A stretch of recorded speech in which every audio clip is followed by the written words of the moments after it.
अस्सलाम वालेकुम dear students. So today we are going to discuss the second lecture of unit 12 electromagnetic induction का। और इसमें हम कॉन्सेप्ट देखेंगे इंड्यूस ईएमएफ प्रोड्यूस करंट का, फैराडेज लॉ को देखेंगे, हम इसमें मोशनल ईएमएफ को देखेंगे और हम इसमें लेंजेज लॉ को भी देखेंगे। और लेंजेज लॉ को हम इस तरीके से देखेंगे कि आपकी जो बुक है उसमें लाइक टॉपिक है मोशनल ईएमएफ, उसमें भी नेगेटिव साइन आता है। इसके अलावा सेल्फ इंडक्शन में भी is equal to minus L delta I वो डेल्टा टी आता है, म्यूचुअल इंडक्शन में is equal to minus M delta I वो डेल्टा टी आता है। तो ये जो माइनस साइन है इसको एक्सप्लेन करता है लेंजेज लॉ। तो हम तमाम बुक में जितने भी जगह पे लेंजेज लॉ अप्लाई हो रहा है हम उनकी डायग्राम्स को भी डिस्कस करेंगे। So let's start the lecture of today. So let's start our today's topic from induced EMF and induced current. आपने चैप्टर नंबर 14 में पढ़ा था कि current can cause magnetic field. आपने देखा था कि जो कंडक्टर है जब उसमें से करंट गुजरता है तो उस करंट की वजह से कंडक्टर को सराउंड करती है magnetic field. And this was the principle of electromagnetism.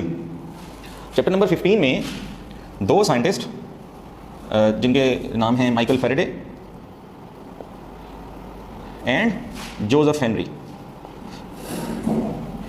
Joseph Henry का ताल्लुक यूएसए से और माइकल फैराडे का ताल्लुक इंग्लैंड से, राइट। इन दोनों ने इसके रेसिप्रोकल सोचना स्टार्ट किया।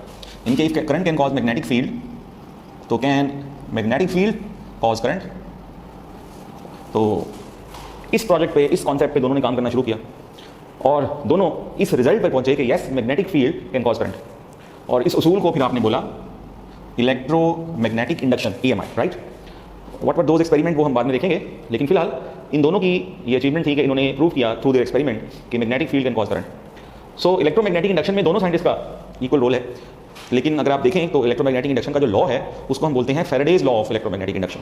लेकिन जो इंडक्टेंस का यूनिट है वो क्या है, वो हेनरी है। तो दोनों को ऑनर किया गया। अब वो क्या एक्सपेरिमेंट था जिसकी मदद से हम ये प्रूव कर सकते हैं कि yes magnetic field can cause current. तो आए हम उसको देखते हैं। फर्स्ट कीजिए कि हमारे पास ये एक सिंगल लूप है और इसके साथ ये गिल्वानोमीटर अटैच है। There is no source of EMF, as you can see कि यहाँ पे कोई सोर्स ऑफ ईएमएफ नहीं है। और ये हमारे पास एक बार मैग्नेट है जिसका ये नॉर्थ पोल है और ये साउथ पोल है, राइट। तो हम देख सकते हैं कि अगर हम इस बार मैग्नेट को टूवर्ड्स मूव करें या हम इस बार मैग्नेट को अवे मूव करें तो व्हाट दे हैड ऑब्जर्व कि जब ये बार मैग्नेट को टूवर्ड्स और अवे मूव करते हैं the galvanometer shows reflection. Bar magnet को अगर इस तरफ मूव करने से गिल्वानोमीटर की नीडल अगर इस तरफ डिफ्लेक्शन शो करती है तो बार मैग्नेट को इस तरफ मूव करने से गिल्वानोमीटर की सुई ऑपोजिट डायरेक्शन में डिफ्लेक्शन शो करती है। आपको पता है कि galvanometer is used to detect current. और अगर किसी सर्किट से करंट फ्लो कर रहा है it means we are getting electrical energy at the output. अब उस जमाने में जो ये कॉन्सेप्ट था कि इलेक्ट्रिकल एनर्जी के लिए हमें source of EMF like battery वगैरह चाहिए, दिस वाज न्यू कॉन्सेप्ट के apparently there is no source of input energy but still we are getting the output electrical energy. So if you move the bar magnet towards और away from this loop तो galvanometer will show the deflection, जिसका मतलब है कि इस circuit से current flow कर रहा है। तो सर्किट से ये बहने वाला करंट और इस सर्किट की जो रेजिस्टेंस है this is constant and this constant is called the induced EMF. Now why it is called induced EMF इसको हम बाद में देखेंगे। लेकिन ये जो सिंपल सा मैंने अभी तक आपको डिटेल्स बताई हैं तो ये डिटेल्स सुन के आपके माइंड में दो क्वेश्चंस पैदा होने चाहिए। क्वेश्चन नंबर 1 आपके माइंड में पैदा होना चाहिए, what causes the deflection of galvanometer. Galvanometer की नीडल जो है वो डिफ्लेक्ट क्यों होती है, तो उसकी क्या वजह है। और दूसरा क्वेश्चन जो आपके माइंड में पैदा होना चाहिए वो ये कि is it the violation of law of conservation of energy. पहला क्वेश्चन कि आखिर ऐसा क्या होता है कि गिल्वानोमीटर की सुई डिफ्लेक्ट होने लगती है, और दूसरा क्वेश्चन कि क्या ये एक्सपेरिमेंट वायोलेशन है law of conservation of energy की। तो इस पहले का क्वेश्चन का जो आंसर है दैट इज फैराडेज लॉ और जो दूसरे क्वेश्चन का आंसर है that is the lenses law. वो कैसे हम बाद में डिटेल से देखेंगे। अगर हम इस एक्सपेरिमेंट की डिटेल्स में जाएं तो एक्चुअली होता क्या है कि जब ये बार मैग्नेट जो है, चलिए एक लम्हे के लिए हम ये ज्यूम कर लेते हैं कि जो डिफ्लेक्शन ऑफ द गिल्वानोमीटर है इसकी बुनियादी वजह बार मैग्नेट की मूवमेंट है टुवर्ड्स द कॉइल। तो फिर उसी एक्सपेरिमेंट में एक चेंजिंग भी की गई, बार मैग्नेट को स्टिल रख के कॉइल को मूव करवाया गया टुवर्ड्स और अवे, फिर भी गिल्वानोमीटर डिफ्लेक्शन शो कर रहा था। तो इसका मतलब ये हुआ कि जो कॉज है डिफ्लेक्शन ऑफ द गिल्वानोमीटर की वो डायरेक्टली सिर्फ बार मैग्नेट का या लूप का मूव करना नहीं, दोनों को भी मूव किया तो डिफ्लेक्शन डबल होगी। इसका मतलब है कि इनकी मूवमेंट से कोई और फैक्टर है जो इफेक्ट करता है द डिफ्लेक्शन ऑफ द गिल्वानोमीटर। जी हाँ, और वो इफेक्ट क्या है, this is the change in the number of magnetic field lines passing through that loop. तो दरअसल जब इस लूप में से number of magnetic field lines change होती हैं, गुजरने की उनकी तादाद कम ज्यादा होती है, तो तब गिल्वानोमीटर की सुई डिफ्लेक्शन करती है। और number of magnetic field lines passing through any element of area आप जानते हैं कि उसको हम मैग्नेटिक फ्लक्स बोलते हैं। सो मैग्नेटिक फ्लक्स का जो फार्मूला है that is BA cos of theta. So magnetic flux अगर तब्दील होगा, यानी कि इस लूप में से गुजरने वाली number of magnetic field lines अगर तब्दील होंगी तो ही गैल्वेनोमीटर की सुई डिफ्लेक्शन कॉज करेगी। और उसके लिए 3 चीजें हैं जो आप कर सकते हैं इंडिविजुअली। आप बी को चेंज करके फ्लक्स चेंज कर सकते हैं, आप ए को चेंज करके फ्लक्स चेंज कर सकते हैं, या आप बी और ए के दरमियान एंगल को चेंज करके फ्लक्स चेंज कर सकते हैं। तो इस चैप्टर के जो शुरू वाले पार्ट्स हैं, शुरू वाले 1-2 पेजेस हैं, उसमें आपको डिफरेंट मेथड्स दिखाए गए हैं। किसी में बी चेंज हो रहा है, किसी में ए चेंज हो रहा है, और किसी में the angle between B and A change हो रहा है। मैग्नेटिक फ्लक्स को हम जो यूनिट 12 है, इसका पहला टॉपिक जो था, पहला लेक्चर था, उसमें हम वैसे ही पढ़ चुके हैं। सो डियर स्टूडेंट्स, अब देखिए होता क्या है कि लेट्स सपोज बार मैग्नेट इस तरफ मूव किया, तो फौरी फ्लक्स के चेंज होने की वजह से हमने देखा कि अकॉर्डिंग टू फैराडेज लॉ, जिसको हम डिटेल से पढ़ेंगे सही, तो एक इंड्यूस ईएमएफ प्रोड्यूस होती है। लाइक ये इंड्यूस ईएमएफ प्रोड्यूस हुई तो फिर the current will flow, conventional current from negative to positive, और यहाँ से करंट फ्लो करना शुरू कर देगा। और आप जानते हैं कि करंट उस वक्त तक फ्लो नहीं करता जब तक कंडक्टर के inside each and every point electric field develop नहीं हो जाती। सो द पॉइंट इज, ये जो इंड्यूस्ड ईएमएफ है ये प्रोड्यूस करती है इंड्यूस्ड इलेक्ट्रिक फील्ड, और ये प्रोड्यूस करती है इंड्यूस्ड करंट। ये जो इंड्यूस करंट होता है इसको हम डिस्प्लेसमेंट करंट भी बोलते हैं। स्टूडेंट, एक इलेक्ट्रिक फील्ड आपने पढ़ी थी चैप्टर नंबर 12 में, वो इलेक्ट्रिक फील्ड स्टैटिक थी, वो इलेक्ट्रिक फील्ड कंजर्वेटिव थी। ये जो इंड्यूस्ड इलेक्ट्रिक फील्ड है ये नॉन स्टैटिक होगी और ये नॉन कंजर्वेटिव होगी। ये डिफरेंस आप जो है वो याद रखिएगा। सो बेसिकली जब आप बार मैग्नेट को मूव करते हैं तो इसमें change in the number of magnetic field lines होती हैं, यानी कि मैग्नेटिक फ्लक्स चेंज होता है। That magnetic flux, the change in that magnetic flux causes the EMF to be produced, और वो ईएमएफ फिर इंड्यूस्ड इलेक्ट्रिक फील्ड और इंड्यूस्ड करंट को प्रोड्यूस करती है। जैसा कि हमने कहा कि ये कांस्टेंट होती है, आप इसको चेंज कर सकते हैं। यहाँ से आप देखिए, इस एक्सप्रेशन से देखिए, I is equal to E over R, so this remains constant. इस I को आप चेंज कर सकते हैं और उसके मेथड भी लिखे हैं, मूविंग द लूप फास्टर, और अगर आप नंबर ऑफ टर्न्स वगैरह बढ़ा दें तो बेसिकली उससे फिर E चेंज होता है, राइट। तो अगर रेजिस्टेंस जो है वो आप कांस्टेंट रखेंगे तो अगर आप लूप को फास्टर मूव करके या नंबर ऑफ टर्न्स बढ़ा के किसी भी तरीके से अगर आप ईएमएफ बढ़ा देते हैं तो फिर करंट भी बढ़ जाएगा। अगर आप कहते हैं कि जी हम रेजिस्टेंस को कम करके करंट बढ़ जाएगा तो फिर इंड्यूस ईएमएफ कांस्टेंट रहेगी। आप इन फैक्टर को चेंज करके इसको चेंज नहीं कर सकते, इन फैक्टर को चेंज करके इसको चेंज नहीं कर सकते, हाँ इसको चेंज करके इसको चेंज कर सकते हैं, राइट। सो दूसरा जो क्वेश्चन है कि is this experiment is the violation of law of conservation of energy. So इसका आंसर है no. In fact this experiment is in accordance with the law of conservation of energy. होता यह है कि आप जैसे ही इस बार मैग्नेट के नॉर्थ पोल को टुवर्ड्स द लूप मूव करना शुरू करते हैं तो होता क्या है कि इंड्यूस ईएमएफ फौरी इंड्यूस करंट के थ्रू इसकी अपोजिशन करती है, जो कि आपको लेंथेज लॉ बताता है। तो अगर ये नॉर्थ पोल है तो अब एक जुमला आप लिख लीजिए, मैं स्टूडेंट को वो उर्दू में भी लिखवाता हूँ और इंग्लिश में भी लिखवाता हूँ क्योंकि उसकी उर्दू ज़्यादा मजेदार है। इंग्लिश में तो वो जुमला बनेगा कि जी इंड्यूस ईएमएफ, ब्रैकेट में भले आप लिख लें through induce current, so induce EMF always oppose the cause due to which it is produced. इसकी उर्दू क्या बनेगी कि इंड्यूस ईएमएफ हमेशा उस वजह की मुखालफत करती है जिस वजह की वजह से वो पैदा हुई होती है। सो अगर वजह जो है कॉज बार मैग्नेट का करीब आना है तो इंड्यूस ईएमएफ ने उसको अपोज करना है। कैसे? पोलैरिटी इस तरह सेट की जाएगी कि ये वाला north pole of the magnet बन जाएगा। अब आपको पता है कि नॉर्थ और नॉर्थ के दरमियान में रिपल्शन होगी, यानी कि हम बार मैग्नेट को टुवर्ड्स द लूप लेके जाना चाहते हैं लेकिन हम रिपल्शन फील कर रहे हैं। तो इस रिपल्शन को ओवरकम करने के लिए we have to supply mechanical energy at the input, और जो हम मैकेनिकल एनर्जी देंगे वही इलेक्ट्रिकल एनर्जी में कन्वर्ट होती है और गैल्वेनोमीटर डिफ्लेक्शन शो करता है। तो हम कहते हैं कि जी हमें तो फ्लक्स में चेंज चाहिए, अगर इंड्यूस ईएमएफ हमें करीब नहीं आने देती तो नो प्रॉब्लम, हम बार मैग्नेट को दूर ले जाते हैं। अब जब हम बार मैग्नेट को दूर लेके जाएंगे, हम उसको पुल अवे करेंगे तो फिर क्या होगा? इंड्यूस ईएमएफ फौरी अपनी पोलैरिटी चेंज कर लेगी such that it orders the current to flow in the clockwise direction, और जैसे ही क्लॉकवाइज डायरेक्शन में बहेगा करंट, आपको पता है कि वो साउथ पोल बन जाता है। सो अब नॉर्थ और साउथ के दरमियान में क्या होगा? अट्रैक्शन होगी। अब इसका मतलब है कि ना तो पहले स्टार्ट में बार मैग्नेट को लूप की तरफ मूव करना आसान था, ना ही बार मैग्नेट को लूप से अवे मूव करना आसान है, because now we have to overcome that force of attraction. और इस फोर्स ऑफ अट्रैक्शन को ओवरकम करने के लिए once again we provide the mechanical energy at the input, और वो मैकेनिकल एनर्जी जो है वो गैल्वेनोमीटर की डिफ्लेक्शन जो होती है बेसिकली वही मैकेनिकल एनर्जी इलेक्ट्रिकल एनर्जी में कन्वर्ट होती है। So in short this experiment is in accordance with the law of conservation of energy, right जी। सो दोनों क्वेश्चन के आपको आंसर मिल गए। अब हम दोनों जो है प्रोसेसेस उनको बारी बारी डिस्कस करते हैं। सबसे पहले हम लेंथेज लॉ को देखेंगे कि व्हाट इज लेंथेज लॉ। अच्छा, इसमें एक चीज और नोट कीजिएगा, अगर मैं इसी एक्सपेरिमेंट में जो हमने अभी रीड आउट किया एक स्विच लगा देता हूं और यहाँ गैल्वेनोमीटर है, और अगर मैं स्विच पहले ओपन था, अगर मैं स्विच को ऑफ कर देता हूं तो फिर बार मैग्नेट चाहे टुवर्ड्स मूव करें चाहे अवे मूव करें, will there be any induce EMF? Yes, there will be induce EMF even the circuit is open. Why? Because induce EMF depend upon the rate at which the magnetic flux is changing. तो flux तो change हो रहा है ना, तो इस सूरत में we will have some induce EMF, but is there any induce current? No, there will be no induce current because circuit is open, so there will be no induce current. So if there is no induce current, is there any opposition? जब हम बार magnet को करीब लेके जाएंगे या दूर लेके जाएंगे, क्या कोई ऑपोजिशन होगी? The answer is no, there will be no opposition, because मैंने पहले बताया था कि इंड्यूस ईएमएफ ब्रैकेट में थ्रू इंड्यूस करंट। अब करंट ही नहीं फ्लो कर रहा तो फिर ये ना नॉर्थ पोल बन सकता है ना साउथ पोल बन सकता है। तो अगर ये नॉर्थ या साउथ पोल नहीं बन सकता तो ये अट्रैक्शन या रिपल्शन उनके दरमियान हो ही नहीं सकती। अब इसके पीछे फिजिक्स ये है कि अब हमें ना करीब जाने के लिए जोर लगाना पड़ रहा है, एनर्जी देनी पड़ रही है, ना दूर लाने के लिए। उसकी रीजन ये है circuit is open, galvanometer will not show any deflection, we are not getting electrical energy at the output. So if we are not getting electrical energy at the output, we don't need to give the energy at the input. So if the circuit is open there will be EMF produced but there will be no induce current, right. इन चीजों को आपने ध्यान में रखना है। अब जो है हम सबसे पहले डिस्कस करेंगे फैराडेज लॉ।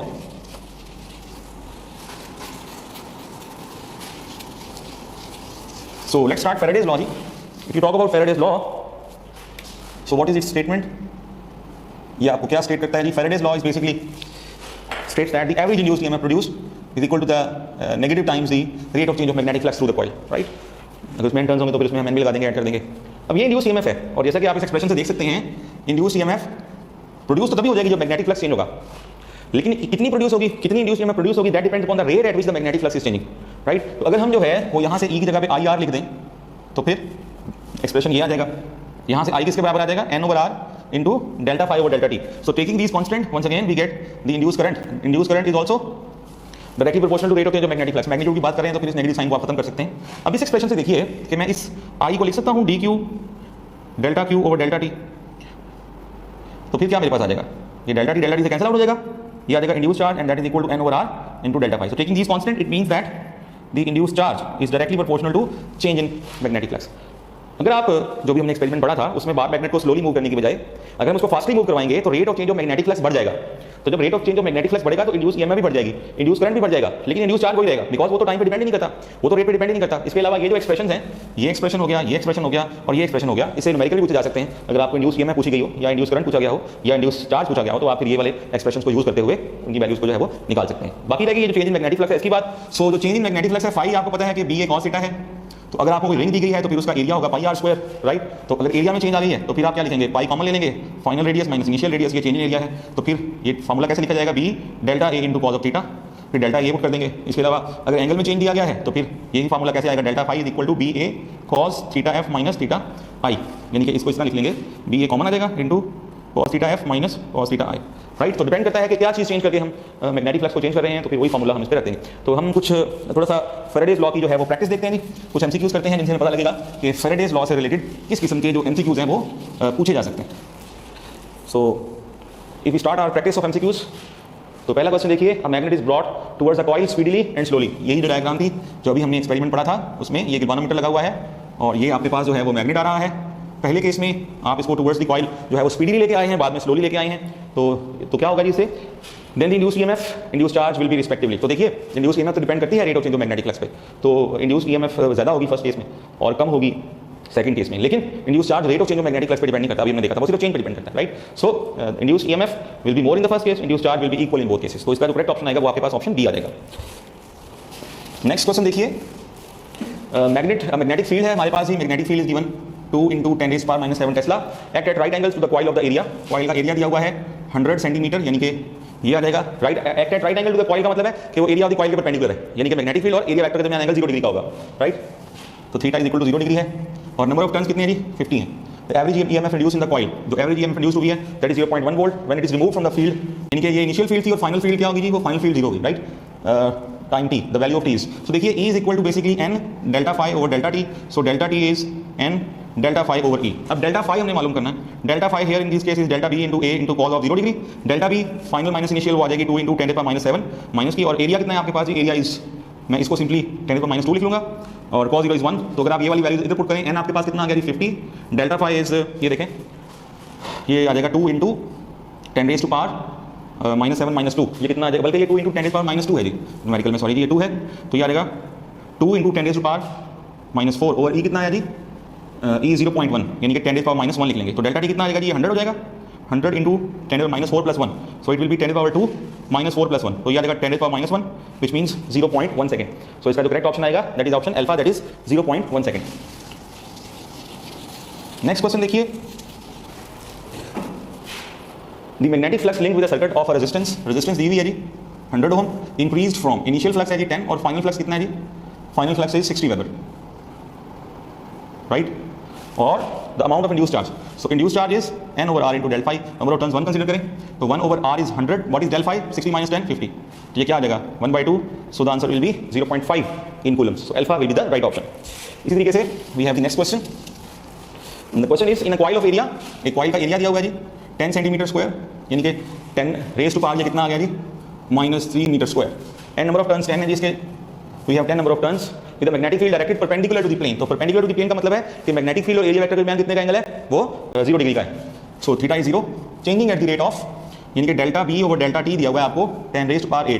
देखें दिया हुआ है unit gauss, so 1 gauss is 10⁻⁻4 tesla per second आ जाएगा, यानी कि ये आ जाएगा delta b over delta t आ जाएगा 10⁻4 tesla per second, right.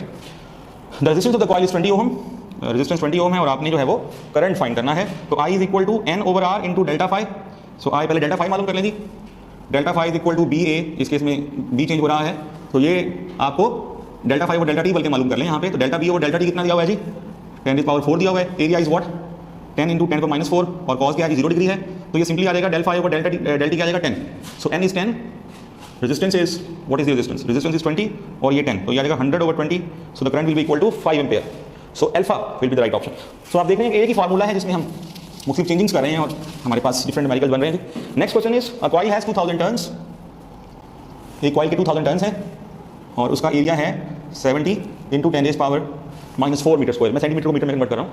The magnetic field perpendicular to the plane, once again angle is 0 degree between magnetic field and area vector is 0.3 Wb/m², takes 0.1 second to rotate through 180 degree. This is the final angle, this is the initial angle, right? The induced EMF will be. तो अब वो formula फिर वही है, लेकिन delta phi निकालें. अब delta phi क्या आएगा, BA इंटू अभी हमने डिस्कस किया था θf माइनस cos θi. तो ये आ जाएगा BA θf is 180 degree and cos 180 is -1, cos 0 is 1, तो ये हो जाएगा मैग्नीट्यूड के लिहाज से 2BA. सो यहाँ से अगर आप देखें, now E will be equal to n की वैल्यू कितनी आएगी जी 2 × 10⁻³ changing flux is 2BA over time, right. So it will be 2 × 10⁻³ into 2, B कितना है जी आपके पास 0.3, A कितना है जी 70 × 10⁻⁴ ओवर T कितना है जी आपके पास 10⁻⁻⁻1. अब देखिए इसको सॉल्व कैसे करना है. इसका एक पॉइंट खत्म किया, 0 खत्म हो गया. अब 7 3 21 21 2 42 42 42 2 84, ये आ गया 84. बाकी 10 की पावर से खेलने थोड़ा सा, उनको ऐड कर लें, सब्ट्रैक्ट कर लें. ये आ जाएगा जी 3 और ये आ जाएगा -4, ये +1 आ गया, तो ये 4 - 4 0 हो गया. 10⁻0 is 1, so your answer will be equal to 84 volt. So in this case beta will be the right option. एक और क्वेश्चन देखिए जरा, and the question is as shown in the figure a magnet is moved with a fast speed towards the coil is at rest due to current and induced charge in the coil is E, I and Q respectively. If the speed of the magnet is doubled the incorrect statement is. अगर आप speed double करेंगे तो क्योंकि induced EMF और induced current तो time पर depend करता है. स्पीड डबल करने का मतलब है rate of change of magnetic flux will be double, तो ये दोनों डबल हो जाएंगे, लेकिन charge will remain the same. Charge change होगा तो charge will can not increase. तो जो इनकरेक्ट स्टेटमेंट है वो आपके पास क्या होगी, delta option, that Q increases. So dear students, these kind of questions can be asked from the topic Faraday's law. So Faraday's law में ही अगर आप जो है वो डेल्टा फाई की वैल्यू पुट करते हैं तो आपके पास मोशनल ईएमएफ आ जाती है. तो मोशनल ईएमएफ आपके टॉपिक में इंक्लूडेड तो नहीं है, लेकिन क्योंकि ये फैराडेज लॉ की एक्सटेंशन है और इसके अलावा मोशनल ईएमएफ की जो एग्जांपल है वो लेंज़िस लॉ में कोट की हुई है. लेंज़िस लॉ की 2 एग्जांपल है, एक वो जो पहले पढ़ चुके हैं और दूसरी स्टेटमेंट जो दूसरी एग्जांपल है वो मोशनल ईएमएफ से रिलेटेड है, तो इसलिए हम टॉपिक पढ़ रहे हैं मोशनल ईएमएफ. तो इसको भी आपने जो है वो लाजमी करना है साथ. सो जैसा कि नाम से जाहिर है कि ये वो ईएमएफ है कि जो प्रोड्यूस्ड हो रही है कंडक्टर में because of the motion of the conductor. Conductor क्योंकि मूव कर रहा है इसलिए उसमें मोशनल ईएमएफ प्रोड्यूस हो रही है across the magnetic field. Conductor ने मूव करना है, सो उसकी अरेंजमेंट आप जानते हैं. Suppose this is a galvanometer, we have galvanometer. ये एक कंडक्टर है ऑफ लेंथ L, ये हम एक रॉड मूव करवा रहे हैं जी, हम रॉड इस तरफ मूव करवा रहे हैं. And we have magnetic field B that exist in to the plane of the paper. जो मैग्नेटिक फील्ड है it will exist in to the plane of the paper. Now as you can see के इस conductor के अंदर जो charge carriers हैं उन पर मैग्नेटिक फील्ड हमने रखा हुआ है उनको, और कंडक्टर को हम मूव भी कर रहे हैं, तो इन चार्ज कैरियर्स पर एक फोर्स लगेगी. Magnetic force on single charge carrier हम जानते हैं कि that is Q × V cross B. तो this is V, look this is V, मैं आपको डायरेक्शन बता रहा हूँ. दिस इज V, जो चार्ज कैरियर तो इस तरफ जा रहे हैं ना, and this is B is into the plane of the paper. So apply right hand rule V cross B. तो जो पॉजिटिव चार्ज कैरियर्स हैं उन पे फोर्स किस तरफ लग रही है, ऊपर की तरफ. इसका मतलब ये हुआ कि ये वाला जो एंड है it will B positively charge, right, और ये वाला and because it will lose its ये जो इलेक्ट्रॉन लूज कर रहा है तो ये गेन करेगा. So this end is let's say A, this end is at B. अच्छा, अगर आपके पास एक इस तरह से बैटरी लगी हुई हो नेगेटिव से पॉजिटिव तो क्या होता है, कन्वेंशनल करंट फ्लो करता है ना from negative to positive, because कि आपके पास यहाँ पर भी ये नेगेटिव एंड है, ये पॉजिटिव एंड है, सो करंट कैन फ्लो. लेकिन एक चीज़ देखिए कि एक वक्त आएगा कि अगर ऊपर की तरफ मैग्नेटिक फोर्स लगेगी या नीचे की तरफ इलेक्ट्रिक फोर्स लगेगी, बिकॉज पॉजिटिव चार्ज है तो नीचे की तरफ इलेक्ट्रिक फोर्स लगेगी, ऊपर की तरफ आपको पता है कि मैग्नेटिक फोर्स लगेगी. बट जैसे ही जो है वो चार्जेस फ्लो करेंगे तो equilibrium will be disturb, F will be responsible to move that charge into a circle anti clockwise direction. ये देख रहे हैं. तो हमारे पास इन शॉर्ट एक करंट फ्लो करेगा और वो करंट फ्लो करेगा हमारे पास किस डायरेक्शन में जी, एंटी क्लॉकवाइज. अब क्वेश्चन जो है वो आप यहाँ पे ये सोच सकते हैं कि पहली बात करंट प्रोड्यूस क्यों हो रहा है. देखिए हमने कहा था अकॉर्डिंग टू फैराडेज लॉ कि E is equal to -n delta phi over delta t, where delta phi is BA cos of theta. अगर आप मैग्नेटिक फ्लक्स को चेंज करना चाहते हैं तो आप B को भी चेंज करके कर सकते हैं, आप A को भी चेंज करके कर सकते हैं और आप थीटा को भी चेंज करके कर सकते हैं. इस केस में क्या हो रहा है, जब आप कंडक्टर को इस तरह मूव करवा रहे हैं तो एरिया बढ़ रहा है. ये ABCD अगर आप देखें तो ये एरिया बन रहा है, तो कंडक्टर को इस तरह मूव करें तो एरिया बढ़ रहा है. एरिया बढ़ने का मतलब है एरिया चेंज हो रहा है, इसका मतलब फ्लक्स चेंज हो रहा है, फ्लक्स चेंज हो रहा है तो इंड्यूस ईएमएफ प्रोड्यूस हो रही है, और इंड्यूस ईएमएफ प्रोड्यूस होगी तो इंड्यूस करंट भी फ्लो करेगा. तो ये तो हमने फैराडेज लॉ लगा दिया. अब सवाल ये पैदा होता है कि क्यों करंट एंटी क्लॉकवाइज ही बहना है, क्यों करंट क्लॉकवाइज फ्लो नहीं कर सकता. चलें एक लम्हे के लिए मान लेते हैं कि करंट फ्लो कर रहा है not in the anti clockwise direction, in the clockwise direction. ये करंट की डायरेक्शन है. तो यहां पर सपोज किए देते हैं कि this is the direction of current downward, right, anti clockwise direction में करंट फ्लो कर रहा है. आपको पता है कि अगर एक कंडक्टर से करंट फ्लो कर रहा हो और वो मैग्नेटिक फील्ड में पड़ा हुआ हो तो उस पर एक फोर्स लगती है.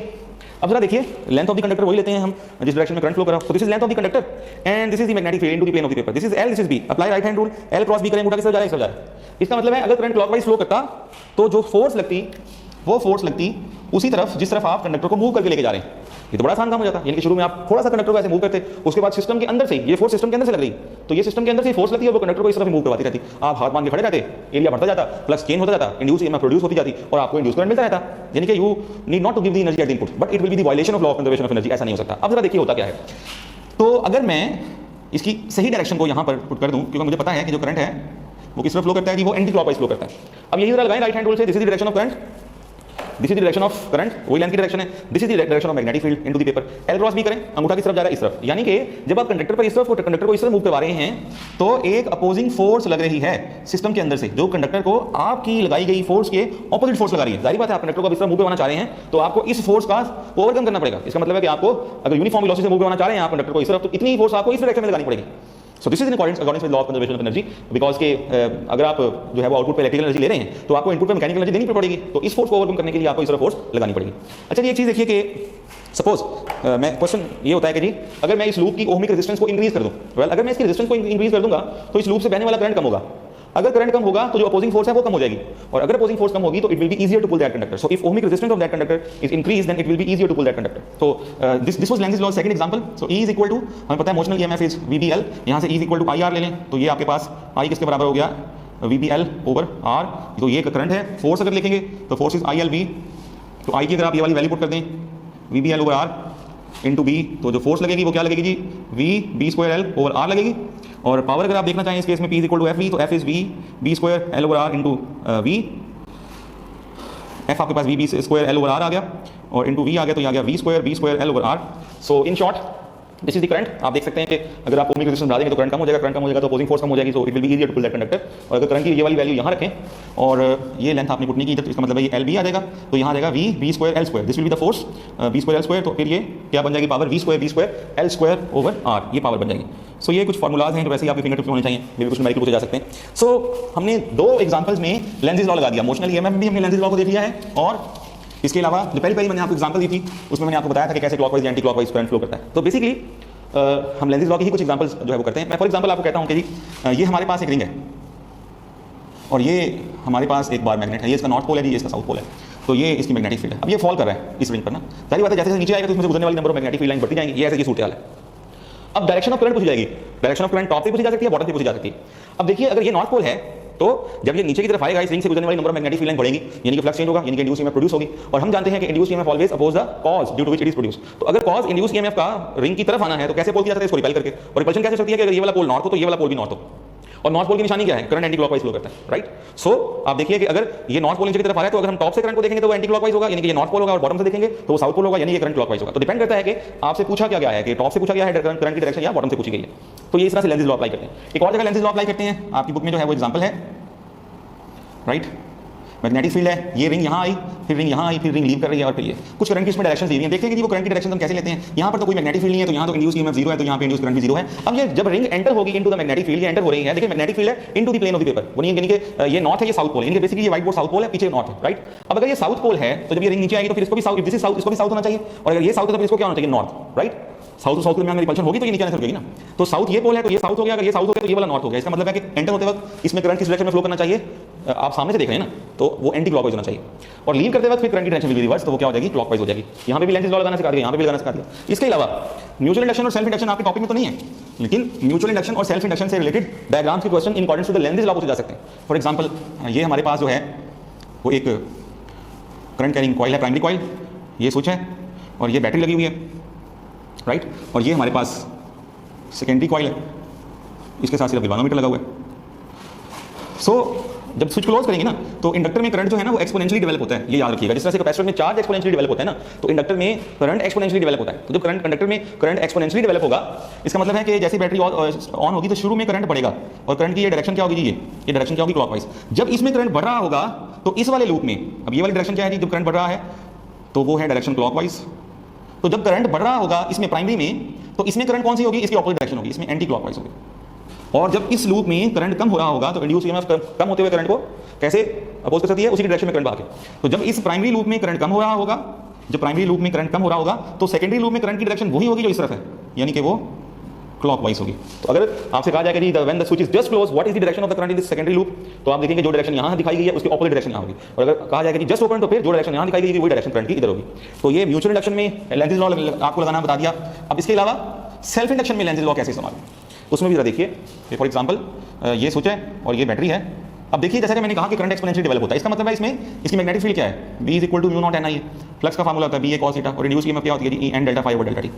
तो देखिए जैसे आप स्विच को ऑन करेंगे इसमें गुजरने वाला करंट गुजरेगा इन द क्लॉकवाइज डायरेक्शन। अब शुरू में करंट बढ़ेगा, जब करंट बढ़ेगा तो मैग्नेटिक फील्ड बढ़ेगी, जब मैग्नेटिक फील्ड बढ़ेगी फ्लक्स बढ़ेगा। फ्लक्स बढ़ने का मतलब है फ्लक्स चेंज हो गया, फ्लक्स चेंज होगा तो क्या इंड्यूस ईएमएफ प्रोड्यूस होगी, यस होगी। अब वो कैसे प्रोड्यूस होगी, देखिए फर्स्ट कीजिए अगर ये वाले करंट बैटरी के हैं तो जब इसमें करंट बढ़ रहा होगा तो जो इंड्यूस करंट है वो इनके ऑपोजिट होंगे, एरोज ऑपोजिट कर दीजिए। यानी कि अगर ये बैटरी की वजह से यहाँ से करंट डाउन हो रहा है तो इंड्यूस, यानी कि यहाँ पर आप एक और बैटरी समझ लीजिए जो इसकी ऑपोजिट लगी हुई है इंड्यूस ईएमएफ के लिए। सो अगर करंट बढ़ा होगा तो जो बैटरी का करंट है उसके ऑपोजिट डायरेक्शन में इंड्यूस करंट फ्लो करेगा, लेकिन अगर करंट कम हो रहा होगा तो जो बैटरी का करंट है उसी की डायरेक्शन में इंड्यूस करंट भी फ्लो करेगा। तो लेंज़ लॉ के मुताबिक मैंने आपको आपकी बुक में जहां जहां लेंज़ लॉ अप्लाई हो रहा है वो मैंने आपको तमाम सिचुएशन जो है वो डिटेल से बता दी है।